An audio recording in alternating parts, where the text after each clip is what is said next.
கர்த்தர் நமக்கு அடைக்கலமும் பலனும் ஆபத்து காலத்தில் அனுகூலமான துணையுமானவர். கர்த்தர் நமக்கு அடைக்கலமும் பலனும் ஆபத்து காலத்தில் அனுகூலமான துணையுமானவர். சங்கீதம் 46:1. கர்த்தர் நமக்கு ஆபத்து காலத்தில் அனுகூல துணையானவர்.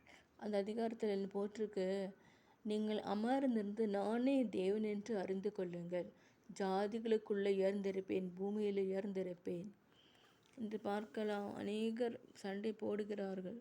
சண்டை, நாட்டுக்கு நாடு சண்டை, ஸ்டேட்டுக்கு ஸ்டேட்டு சண்டை, இப்படி வீட்டுக்கு வீடு சண்டை. மனிதர்களுக்குள்ள ஒரு அன்பு ஐக்கியம் இல்லை. இதற்கு காரணம் பிசாசின் கிரியைகள். இதை மாற்ற என்ன செய்ய வேண்டும்? தேவனுடைய வசனத்தை பிடித்து கொள்ள வேண்டும்.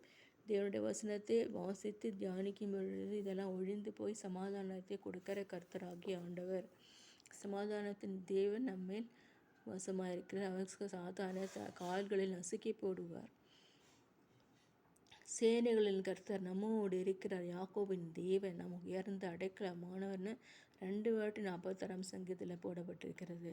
ஒரு நதி உண்டு, நேர்கால்கள் தேவனுடைய நகரத்தையும் உன்னதமானவர் வாசம் பண்ணும் பரிசுத்த ஸ்தலத்தையும் சந்தோஷிப்பிக்கும். ஒரு நதி, சந்தோஷிப்பிக்கிற ஒரு நதி. ஆகவே சேனைகளின் தேவன் நிற்கும் பொழுது பூமி உருகி போயிற்று, ஜாதிகள் கொந்தளித்தது, ராஜ்யங்கள் தத்தளித்தது. அவர் தமது சத்தத்தை முழங்க பண்ணினார்.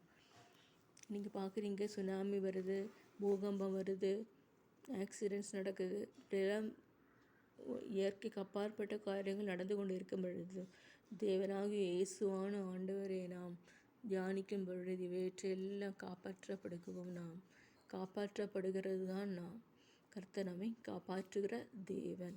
உயர்த்தெழுந்த தேவனுடைய வல்லமையை பெற்றுக்கொள்வோமாக. அவருடைய வசனத்தை தியானிப்போமாக. அவரை பற்றி மற்றவர்களுக்கு சொல்வோமாக. இயேசு ஆனவரை பற்றி மற்றவர்களுக்கு சொல்வோமாக. நம்ம ஏமாற்றுவர்களை கர்த்தர் ஏமாற்றுவார். நம்மளை வஞ்சிக்கிறவர்களை கர்த்தர் வஞ்சிப்பார். நம்மை பறைசாற்றி வேண்டாத காரியங்கள் பரப்புகிறவர்களை தேவன் அவர்களை அவ்வாறு செய்து விடுவார்.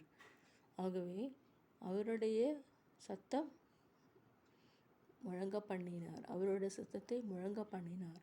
தேவன் நமக்கு அடைக்கலமும் பலனும் ஆபத்து காலத்தில் அனுகூலமான துணையுமானவர். ஆகவே நாம் பயப்பட வேண்டாம், சஞ்சலிக்க நாம் பாட வேண்டும், பாட்டுகள் பாட வேண்டும். சேனைகளின் கர்த்தர் நம்மோடு இருக்கிறார். பூமியின் பாழ்கடிப்புகளை நடப்பிக்கிற கர்த்தருடைய செய்கைகளை வந்து பாருங்கள். கர்த்தருடைய செய்கைகளை நாம் பார்ப்போமாக.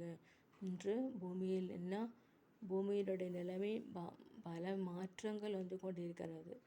ஆகவே இதெல்லாம் ஆண்டவருடைய செயல், தேவனாகிய ஆண்டவராகிய இயேசு கிறிஸ்துவினுடைய செயல் இது. அவர் நம்மை போற்றுகிறார், ஆசீர்வதிப்பார், அவரை நம்மை காப்பாற்றுகிறார். ஆமென், ஆமென்.